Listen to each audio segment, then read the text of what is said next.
Salut à toutes et à tous, j'espère que vous allez super bien. Bienvenue sur nos chaînes. On va suivre une vidéo d'Isaac Nieba. À vous de qualifier en commentaire ce que vous analysez, vous pensez de son intervention. Et on sait aussi bien que l'homme ne finit jamais de parler, sans parler de Tidiane Thiam. Alors, sans plus tarder, on va suivre Isaac Nieba. Après, je reviens juste pour quelques commentaires. Mesdames, Mesdemoiselles et Messieurs, bonjour. Mesdames, Mesdemoiselles et Messieurs, bonjour. J'ai dit, les capsules vidéo ne seront plus longues.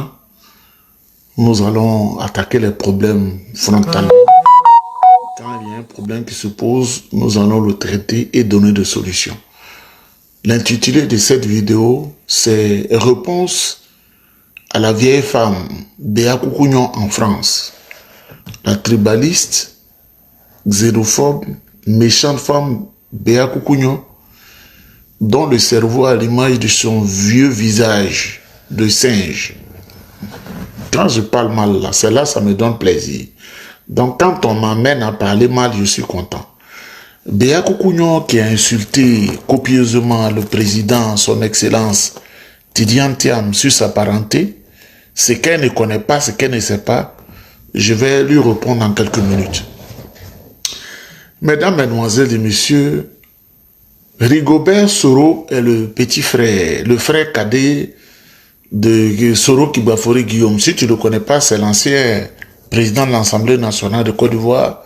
Son frère est encore aux arrêts.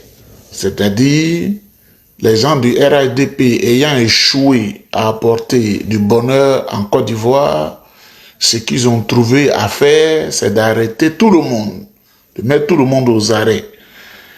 Les gens du RHDP, avec le président Alassane Ouattara, l'économiste de Koumassi, incapable de payer une dette de 800 milliards en 15 années, alors qu'ils ont fait une dette de plus de 40 000 milliards dans leur gestion de l'État, ils ont encore arrêté le petit frère, le frère cadet de Soro Kibafori Guillaume, qui s'appelle Rigobert Soro. C'est pratiquement en 6 ans, c'est la 8e fois qu'ils mettent le monsieur aux arrêts parce qu'il est le frère cadet de Soro Kibafori Guillaume. Mesdames, Mesdemoiselles et Messieurs, diffamer ou injurier ou calomnier ou encore menacer par des propos ou gestes écrits ou images,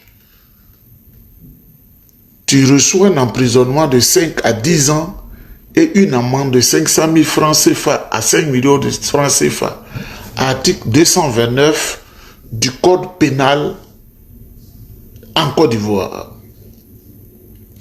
Diffamer ou injurier ou calomnier ou encore menacer par des propos ou gestes ou écrits ou images, le résultat emprisonnement de 5 ans à 10 ans et d'une amende de 500 000 francs CFA à 5 millions de francs CFA.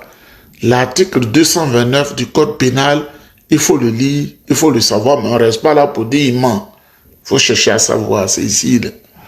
Mesdames, Mesdemoiselles et Messieurs, il y a une dame très vieille et très vilaine qui est en France, qui s'appelle Béa Koukouignon. Elle passe le clair de son temps à insulter, et ce qu'elle a trouvé mieux à faire, c'est le président Tidiane Thiam qu'elle insulte. Le président Tidiane Thiam qu'elle dénigre. Vous savez, moi je dis, je ne vais plus mal parler, mais cette vidéo qui est adressée à Béa Koukouignon, quelle est la contribution de son père au développement de la Côte d'Ivoire? Quelle est la contribution de ses parents au développement de la Côte d'Ivoire? Elle-même, quelle est sa contribution au développement de la Côte d'Ivoire? Parce que moi, humblement, là, si je parlais de ma contribution, vous allez dire, à 20 ans, mais oui, à 20 ans, c'est dans le secret de l'État, où j'étais encore étudiant, ce que j'ai fait, c'est Dieu seul qui sait. Il y a des gens qui ont 90 ans, ils n'ont même pas fait un quart. Parce qu'il faut connaître le pouvoir, il faut être dans le pouvoir pour avoir une contribution. À ce niveau de mon propos, je voudrais saluer l'honorable député Dia Augustin Oufouet, qui est en ce moment à Paris. C'est lui qui a organisé la cérémonie, pour une cérémonie réussie à 200%. Et le même jour, après la cérémonie, s'est envolé pour la France, où le PDCI est à l'honneur. Je voudrais le saluer et lui dire mon respect profond. Donc, Madame Béa Koukounion, qui est restée en France, qui n'a pas réussi, parce qu'elle ne maîtrise pas les lois de la vie. Mesdames, mesdemoiselles, vous qui m'écoutez, la vie ne se vit pas au hasard comme ça. Manger, s'accoupler, rire, danser. Il y a des lois qui soutiennent la vie. C'est ces lois-là qu'il faut connaître pour avancer. Je vous le donne gratuitement. Ce sont des lois. Si tu ne connais pas les lois là, tu es né avec ton frère, vous êtes jumeaux, mais tu as pensé que Dieu l'a béni, Dieu t'a pas béni parce que tu ne connais pas les lois. Tu ne seras pas dans une belle maison, tu ne rouleras pas une belle voiture, tu n'auras pas un bon emploi, tu n'auras pas l'argent dans la poche. Ce sont des lois qui sont Dieu. Ce n'est pas chanter dans les églises, danser, sauter, ce n'est pas ça. Ce n'est pas crier dans les mosquées, ce n'est pas ça. Il y a des lois. Et ces lois-là qui te font reposer, qui sont les deux colonnes sur lesquelles s'appuie tout l'édifice du temple. Les deux colonnes sur lesquelles s'appuie tout l'édifice du temple. Quand tu connais l'ange de Hod et de Netza, tu n'es pas inquiet. Mais tu es là, tu manges garba, tu connais rien, tu es comme Béa Koukounion. Alors, je vais enseigner à Béa Koukounion que M. Amadou Thiam, le père de notre président, Tidiane Thiam, a contribué de manière grande au développement de la Côte d'Ivoire aux côtés du président Félix Houphouët-Boigny, dont il était le gendre. Mesdames, mesdemoiselles et messieurs, vous savez, ma bouche peut parler. Toi, tu es assis là-bas, tu dis c'est faux. Mais les Blancs là, qui nous connaissent et qui sont au milieu de nous, qui nous espionnent chaque jour dans nos États, ils ont tous les archives de tous les individus. On va écouter, et puis Béa Koukounion va sortir la contribution de son papa ou sa maman ou ses parents au développement de la Côte d'Ivoire. Cette raciste, cette tribaliste, elle n'a pas réussi en France. Quand nous on vient là, on réussit. On maîtrise les lois, on maîtrise les secrets de la vie, on connaît les lois. On ne se lève pas comme ça, les lois qu'on récite sur ça là. Quand tu récites ces lois-là sur ça, Dieu même il est content. Quand tu récites les lois sur ça là, Dieu est content. Quand tu récites les lois là, il n'y a pas sorcier au village qui va t'inquiéter. Tu as peur, je ne vais pas au village. Tu as peur. Connais-tu les lois qui soutiennent les deux colonnes sur lesquelles s'appuie tout l'édifice du temple? Vous êtes des temples vivants. Mais ton temple repose sur quoi? Est-ce que ton temple est sur les deux colonnes secrètes? Tu vas toujours souffrir. Je n'ai pas 20 euros, je n'ai pas 10 euros, je n'ai pas 50 euros. Quand nous on est là, on récite et puis on se moque de toi. Béa Koukounion, tu es pauvre, tu n'as rien, tes cheveux ont blanchi, tu as 67 ans. Et même tu as plus. Voilà la contribution de M. Amadou Thiam, paix à son âme, au développement de la Côte d'Ivoire aux côtés de Félix Houphouët-Boigny depuis 1946. 1946. Parce qu'il faut dire les choses avec leur nom. Vous qui n'avez rien fait là, c'est vous qui savez insulter. Votre contribution, c'est d'insulter. On va écouter tous ensemble et puis on va interpréter ensemble. Journaliste citoyen français d'origine sénégalaise, diplômé de l'Institut de journalisme de Strasbourg et de Maison Lafitte, Amadou Thiam débarqué en Côte d'Ivoire en 1946, âgé de 24 ans, soit 14 années avant l'accession de la Côte d'Ivoire à l'indépendance en 1960.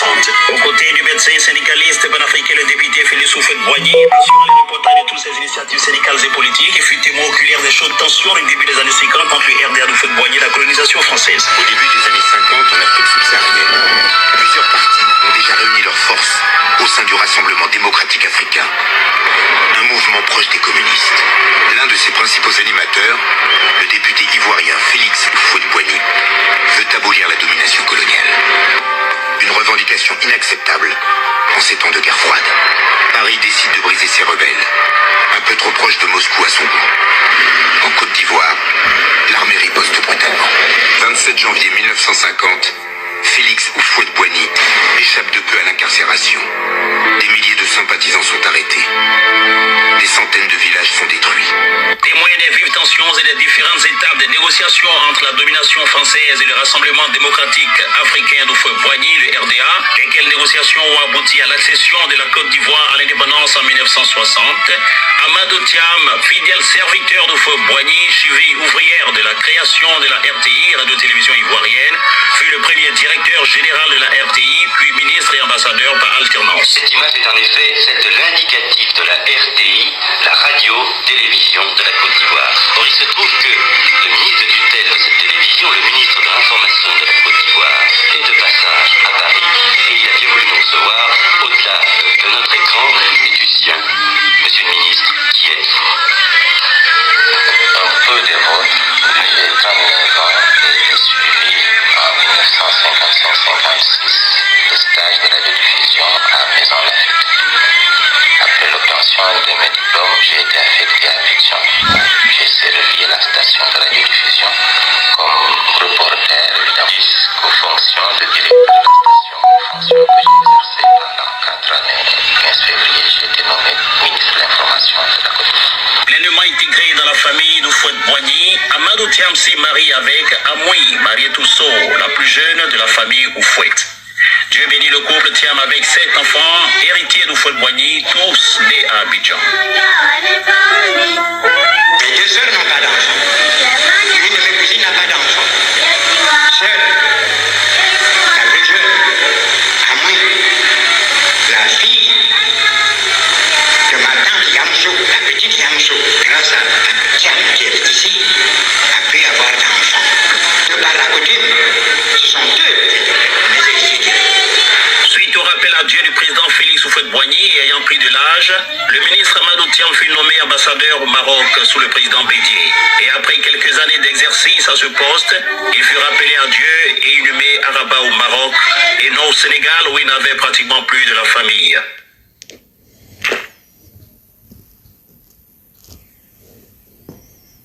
Béa Koukouignon. Journaliste citoyen français d'origine sénégalaise, diplômé de l'Institut de journalisme de Strasbourg et de Maison Lafitte, Amadou Thiam débarqué en Côte d'Ivoire en 1946, âgé de 24 ans, soit 14 années avant l'accession de la Côte d'Ivoire à l'indépendance en 1960. Aux côtés du médecin syndicaliste panafricain, le député Félix Houphouët-Boigny, assurant les reportages de toutes ces initiatives syndicales et politiques, et fut témoin oculaire des chaudes tensions au début des années 50 entre le RDA d'Houphouët-Boigny et la colonisation française. Au début des années 50, en Afrique subsaharienne, plusieurs partis ont déjà réuni leurs forces au sein du Rassemblement démocratique africain, un mouvement proche des communistes.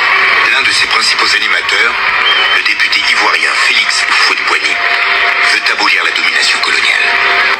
Une revendication inacceptable en ces temps de guerre froide. Paris décide de briser ses rebelles, un peu trop proche de Moscou à son goût. En Côte d'Ivoire, l'armée riposte brutalement. 27 janvier 1950, Félix Houphouët-Boigny échappe de peu à l'incarcération. Des milliers de sympathisants sont arrêtés. Des centaines de villages sont détruits. Témoin des vives tensions et des différentes étapes des négociations entre la domination française et le Rassemblement démocratique africain d'Houphouët-Boigny, le RDA, lesquelles négociations ont abouti à l'accession de la Côte d'Ivoire à l'indépendance en 1960, Amadou Thiam, fidèle serviteur d'Houphouët-Boigny, cheville ouvrière de la création de la RTI, radio-télévision ivoirienne, fut le premier directeur général de la RTI, puis ministre et ambassadeur par alternance. Cette image est en effet celle de l'indicatif de la RTI, la radio-télévision de la Côte d'Ivoire. Or, il se trouve que le ministre de tutelle de cette télévision, le ministre de l'information de la Côte d'Ivoire, est de passage à Paris et il a bien voulu nous recevoir au-delà de notre écran et du sien. Monsieur le ministre, qui êtes-vous? Un peu des vôtres. J'ai 39 ans et j'ai suivi en 1955-56 le stage de radiodiffusion à Maison Lafitte. Après l'obtention de mes diplômes, j'ai été affecté à Fiction, où j'ai servi la station de radiodiffusion comme reporter, évidemment, jusqu'aux fonctions de directeur de la station, fonction que j'ai exercée pendant 4 années. Le 15 février, j'ai été nommé ministre de l'Information de la Côte d'Ivoire. Pleinement intégré dans la famille d'Houphouët-Boigny, Amadou Thiam s'est marié avec Amoui Marietusso, la plus jeune de la famille Houphouët. Dieu bénit le couple Thiam avec 7 enfants, héritiers d'Houphouët-Boigny, tous nés à Abidjan.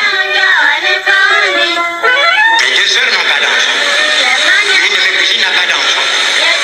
Seule, la plus jeune, à moi, la fille de ma tante Yamsou, la petite Yamsou, grâce à Tiam qui est ici, a pu avoir d'enfants.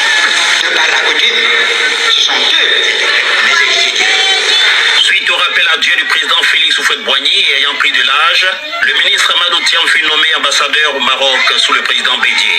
Et après quelques années d'exercice à ce poste, il fut rappelé à Dieu et inhumé à Rabat au Maroc et non au Sénégal où il n'avait pratiquement plus de la famille. Mesdames, Mesdemoiselles et Messieurs, nous allons partir pas à pas pour parler à cette vieille carcasse qu'on appelle Béa Koukounion qui est en France. Je ne sais pas si un garçon lui a une fois dit « je t'aime ».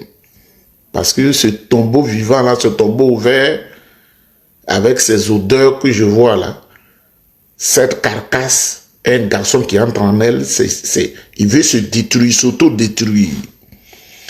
Mesdames, Mesdemoiselles et Messieurs, le papa du président Tidjane Thiam s'appelait Amadou Thiam. Il est né au Sénégal en 1923-1924. Le Sénégal, il n'est pas allé en France sous nationalité sénégalaise qui n'existait pas avant l'indépendance. Ça n'existait pas. Nous, intellectuels, quand on parle, tu dois dire « je suis d'accord ». La Côte d'Ivoire, avec une nationalité ivoirienne, n'existait pas. Le Sénégal, avec une nationalité sénégalaise, n'existait pas. Donc, il fallait leur donner des nationalités pour être des personnes physiques, existantes et juridiques. Quand il arrive en France, il est en formation, on lui donne la nationalité française. Donc sa première nationalité de sa vie est la nationalité française, la citoyenneté française. Quand il finit la formation, comme la France avait la Côte d'Ivoire, le Sénégal, le Congo, Comores, Tunisie, tout ça, il est affecté à Abidjan en 1946. Quand il arrive en 1946, la Côte d'Ivoire est dans la chaleur de la décolonisation et Oufoué, le leader, est pourchassé, ses hommes sont pourchassés parce qu'Oufoué ne voulait plus s'accommoder avec la présence des Blancs, des colons. C'est ce que les Blancs même ils disent. En 1946, on tue les Ivoiriens. En 1947, on tue les Blancs, la tuent.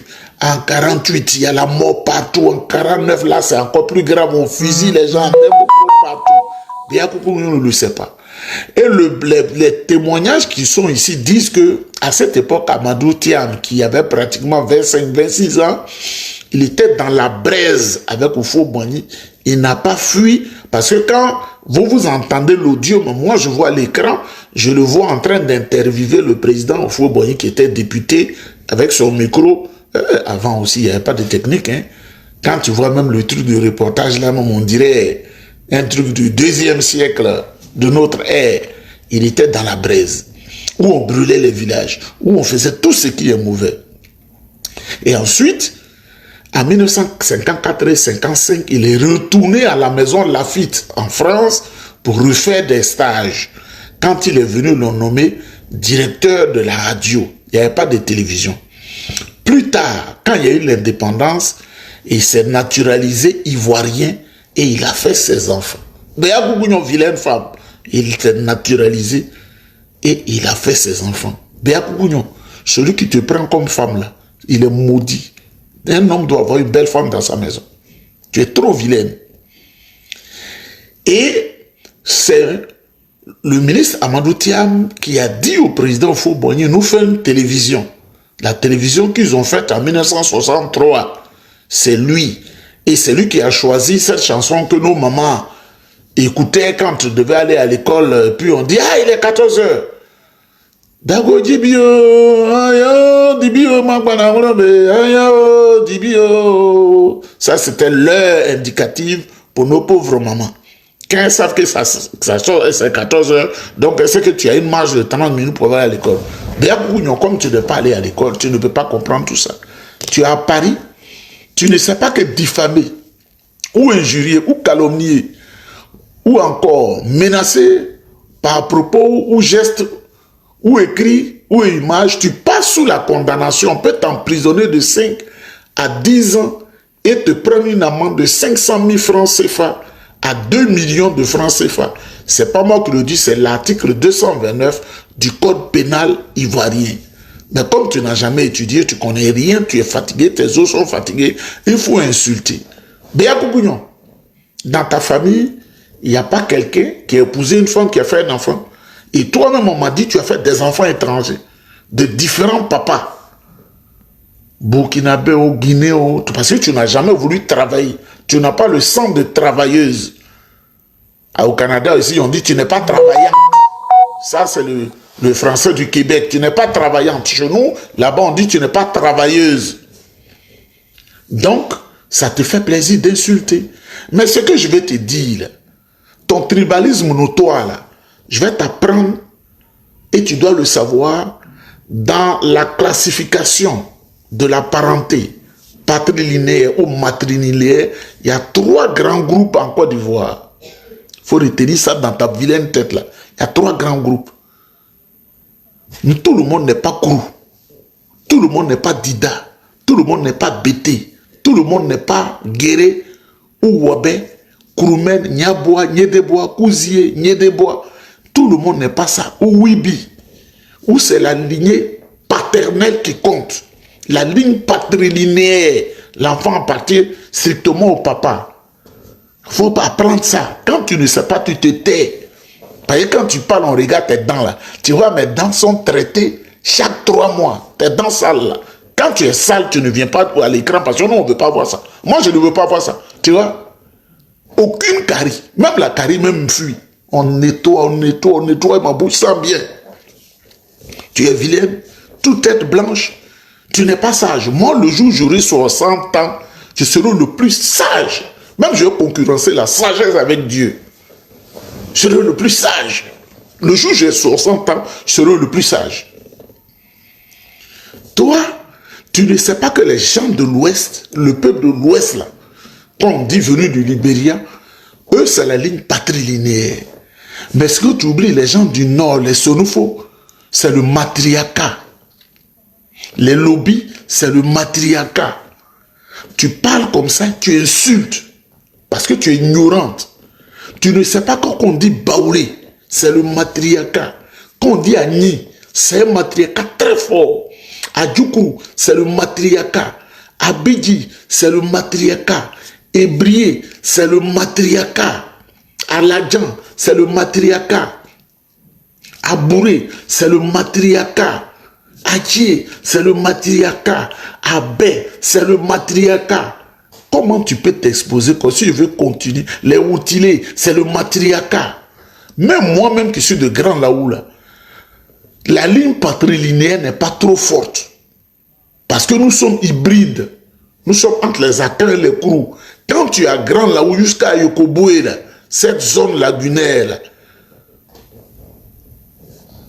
tu appartiens plus à la maman que même au papa. Et on te le rend comme tel, les oncles. Mais toi, comme tu viens de l'autre côté, tu penses que tout le monde est comme ça en Côte d'Ivoire, alors tu insultes. Le président Tidjane Trump t'a fait quoi? Voilà, on vient de parler de son père. On dit qu'il a aidé à la construction de la Côte d'Ivoire. Avant l'indépendance déjà, il était à la construction. Où on tuait les gens là.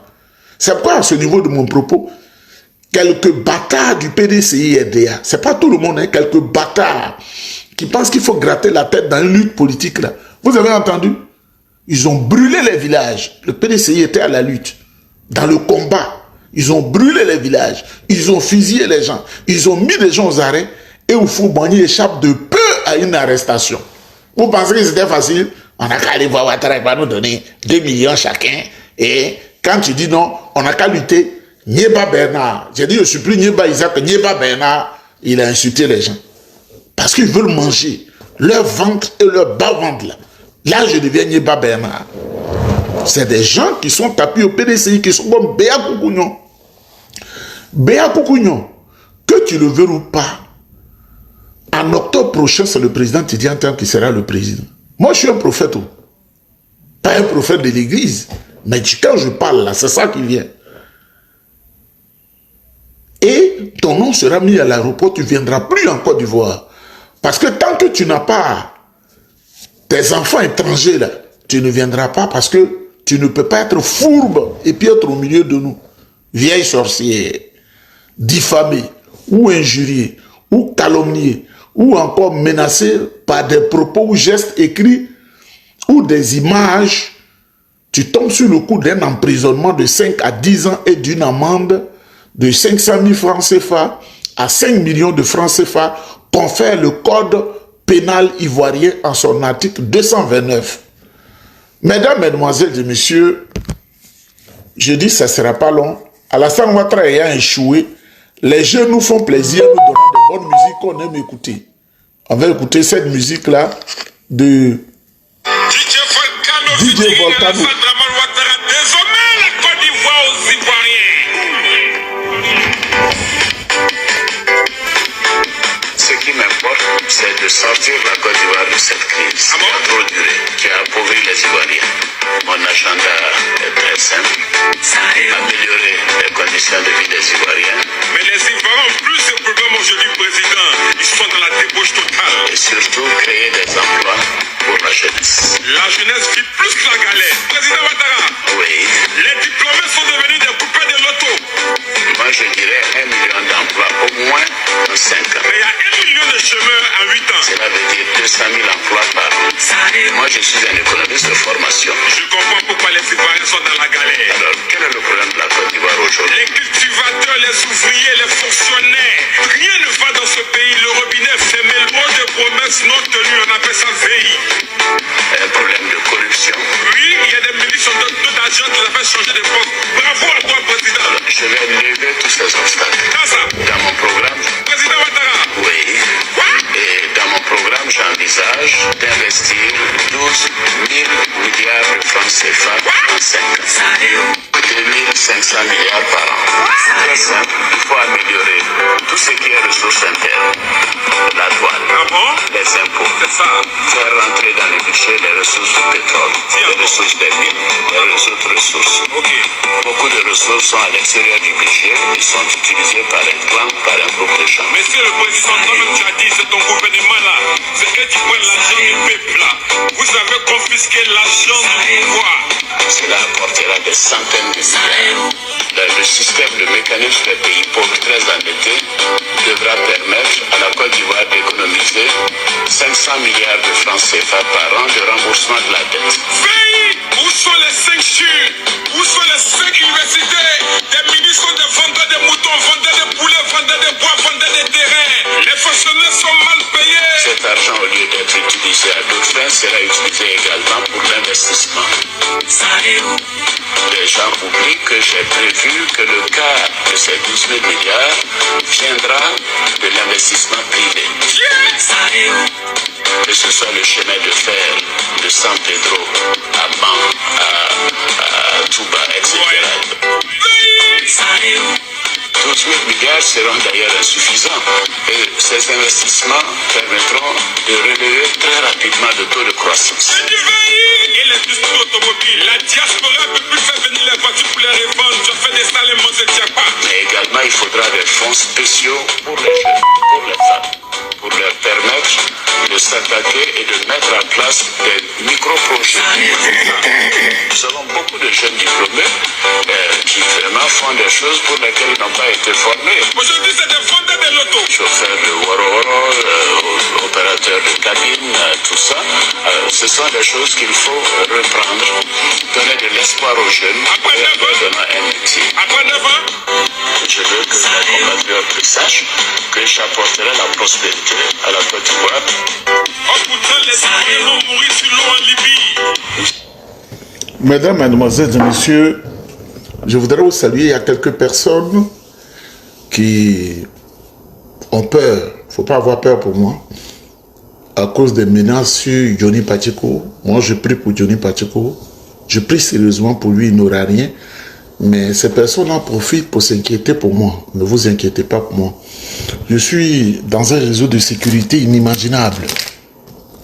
Je vous dis, je suis dans un réseau de sécurité inimaginable. D'abord, l'appareil que j'ai sur moi, le iPhone que j'ai sur moi, toutes les caméras de surveillance de ma maison sont branchées dessus. Toutes les caméras de surveillance de ma maison sont branchées dessus à partir de la petite boussole qu'on a mis en haut qui contrôle ma rue sur un rayon de 300 mètres. Et quand ça dépasse l'Ivoirien qui ne l'a pas, il pense que c'est du mensonge. Voilà une des caméras. Une des 12 caméras. Le fait que je vous tente ça et la caméra en train d'enregistrer, la caméra transfère ça sur le iPhone, même si je suis à l'extérieur. Le fait qu'ils prennent, parce que c'est les images qu'ils voient à partir qu'ils balancent là-bas et que je capte sur 300 mètres dans mon environnement. Quand je vais travailler, je suis dans une zone militaire, policier, gendarme, de renseignement. C'est au milieu d'eux que je suis. Quand je finis de travailler, je ne marche pas pour qu'on dise que quelqu'un m'agresse. Il y a un autobus qui vient me prendre. Très sécurisé sur une ligne, un passage sécuritaire. Pour que j'entre dans le parking le plus sécurisé d'ici.